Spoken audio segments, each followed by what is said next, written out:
Hello, beautiful souls. This is Masami. I hope you are doing well and staying healthy. Well, first quarter moon in Pisces is happening this Tuesday, the 19th. I normally don't record a video during the waxing moon phase, but there's just so much going on right now that I felt I needed to do a video for you.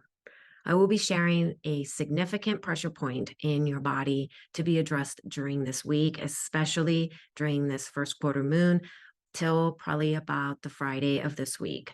But before I go into the first quarter moon, let's visit some of the activities going on within an enormous cosmic place called the Milky Way galaxy. Many of you know that the sun released strong solar flare this past week, the most powerful solar flare in 6 years, and likely one of the largest solar radio events ever recorded. So solar flares are powerful bursts of energy, and flares and solar eruptions can impact radio communications, electronic power grids, navigating signals like GPS, and these can pose risks to spacecraft and astronauts. And I would say, most importantly, on a personal level, these events can impact your DNA, and not just impact, but it really has kind of an influence on your DNA as well. So a fiery flash on the sun surface 93 million miles away can knock out some radio communications, and it really did this time on Thursday last week for a short period of time. And that's quite remarkable. So no wonder so many of us felt palpable sensations and shifts inside our bodies. And in addition to this that's been going on, this week the sun conjunct the galactic center, which is the Milky Way galaxy, on the 18th and 19th. This annual event happens right when we are experiencing the first quarter moon. So first of all, the galactic events and energies are definitely impacting all of us. And so much of this will feel like a big unknown, which may show up in our bodies, in our minds, even in our kind of a day-to-day thinking, as well as confusion and lack of certainty, hesitation, and also on the tissue level and the cellular level, these will show up as inflammation. And some of you might be already noticing that the inflammatory conditions that maybe it's chronic that started to surface in your body, that they are not quite sure where that came from. You know, we're energetically picking up so much this past month. So, just be aware that it's really difficult to understand all the causes. It's so easy to say, I know the cause of your disease or your conditions, and just only look at that physiological side and not take into consideration of what's going on the cosmic level. So if you have been taking care of yourself like me, like eating well, getting hydrated and sleeping well, and still feel drained and just fatigued, and you may just need to sit back and I just can't do this anymore. It just feels like everything I'm trying isn't working. You're not alone for feeling that, but I would love for you to allow the larger possibilities that you are being cooked into. Okay. Just imagine like a cosmic size soup pot. I don't know how big that will be. It's unimaginable, but you're one of the ingredients that needs to go in there to perfect this cosmic soup, and you're getting cooked in there. So, allow that stirring to happen. And it's also important to remember that no one can really conceptualize or completely make sense of, what is going on, especially with our linear thinking minds. So it's just, the universe is just so grand and so unimaginably big that it's humbling, but also good to know that it's okay not to know. And there's a beauty in that. And there's a strength in not knowing. So be open to, like I have been saying, and my husband and I have been teaching this for this whole year and longer, really, about standing in the liminal space and getting stronger and stronger in that not knowing. Let these energies of not knowing open us up to greater unknown that holds every possibility out there, right? Because if you are open to it, this first quarter new moon will bring this like awe, the sense of wonderment and respect, like a deep, great respect for this gloriously unknown universe. And this first quarter new moon will bring surprises that will delight you, actually, and astonish you. And most importantly, we're going to be able to experience the importance of humility, the feeling of humbled by the grand scale of all this is called life. We're not meant to totally understand. No one can. So it's like a dance right now between what I know to be true and what I don't know. And so dance in these spaces. And I love the quote by Rumi that says, somewhere beyond right and wrong, there is a garden. I will meet you there. This first quarter moon is like meeting one another in that garden, because that's what's opening up for us in the midst of confusion. And you may feel like things are more complicated, if you stand in a way of this flow. And this particular moment in life will feel there's a lot of like opposing energies flowing through it. But let that flow come and go, come and go.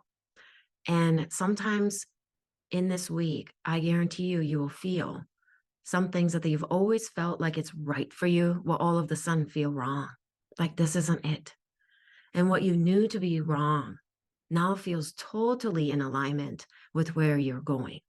And what you thought you were clear on suddenly becomes murky and confusing. But this also means that what you have been uncertain about will become more certain for you. You begin to get this understanding that, wow, I was searching for comfort, when in fact, the discomfort is where I need to go, and that becomes more comfortable. So it's kind of confusing because it's kind of a riddle. It's like a Zen koan that starts to unfold for you. So just go with the flow between what I know to be true and what I don't know. And just like Rumi says, right? Somewhere beyond right and wrong, there's a garden. So go into that garden, find that garden this week and walk on it, play in it, lie down in it, on it, as often as you can. And I do want to invite you to join me and my husband, Chris, in the end of the year ritual that we do every year. We call it the waymaking, where we will be exploring and experiencing this garden more this year together.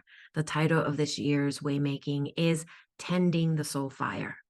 And I will be sharing 7 ingredients that will keep your soul fire burning throughout your lifetime, but continuously, especially into 2024.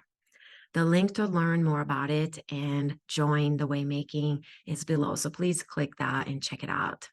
So let's go into now the pressure point that I was talking about at the beginning that I was going to share. That's going to help you to walk into and play in the garden. And this point is one of the most versatile points, and it is one of my favorite points. And many of you that have been following my work have heard of this point, and you've worked on this as well. This point is called the bubbling spring, and it's the key to your life-giving, sustaining prana. So to keep your prana going and flowing and moving through your life, this bubbling spring point is extremely important. And this bubbling spring point can alleviate mental and physical fatigue and confusion. And that kind of the disequilibrium that I'm talking about, it's not to eliminate them, but at least it can alleviate the impact that's maybe coming in too strongly for you. And this point can balance your whole system. And this point shows the imbalances of your body quite clearly. That's why I really like this point as well. So when you have the accumulation of toxins and haven't been eliminating properly, this point gets hard and like rigid and can have a feeling of like a little pea-sized gritty things will start to grow kind of thing. It's not growing, but it's just a surface on that bubbling spring point. So that's when you're not accumulating toxins. And when you're lacking in overall vitality or energy or your mojo, then it will feel weak and squishy. So imagine like an underground sprinkler system that it has broken and the water's been seeping upward and upward and makes this like a muddy, squishy ground. That's the kind of feeling you will get under your thumbs when you touch that point, when your energy is not quite there and then your overall vitality has dialed down.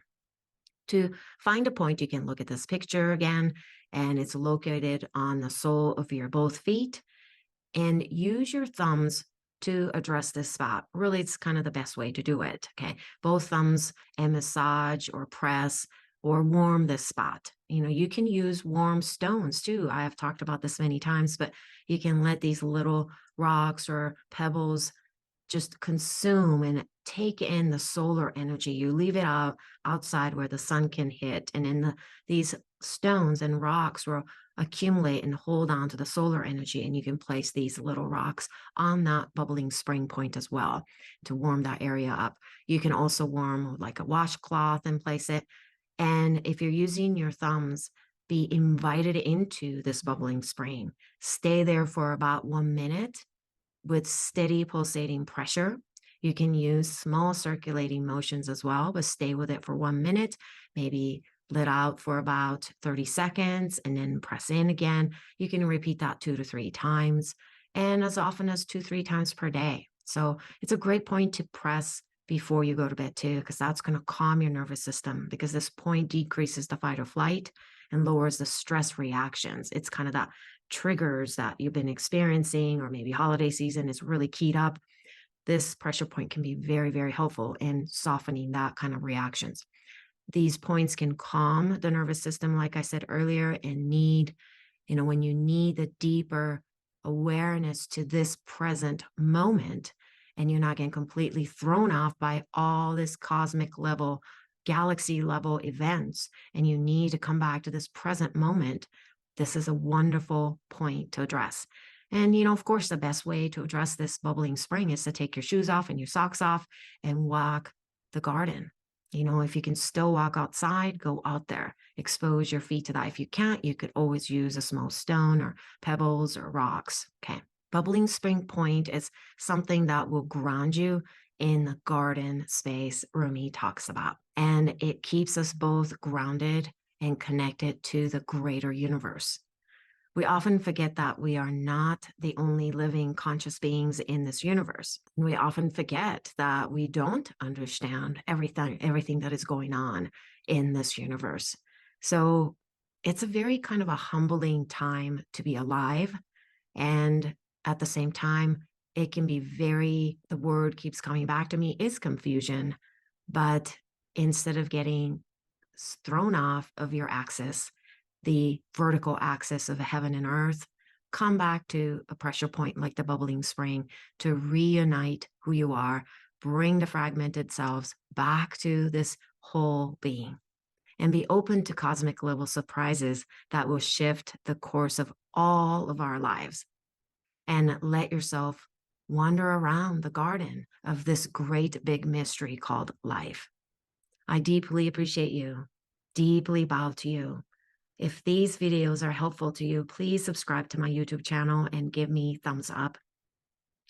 And don't forget to use these pressure points regularly throughout this week so that not only you can calm your nervous system, but so that you can play in that garden with many of us that are there standing in the unknown space. We're all getting very comfortable with the not knowing, because that's the strength that we need to carry us into the year 2024. I deeply appreciate you, deeply bow to you. And if these videos are helpful to you, please subscribe to my YouTube channel and give me thumbs up. And also don't forget to sign up for my email list, where you will receive different informations. And then I'll be doing 2 upcoming free calls this year in 2023 still. So you want to join the email list and you will get the Zoom link as well. So I look forward to being with you again. Namaste.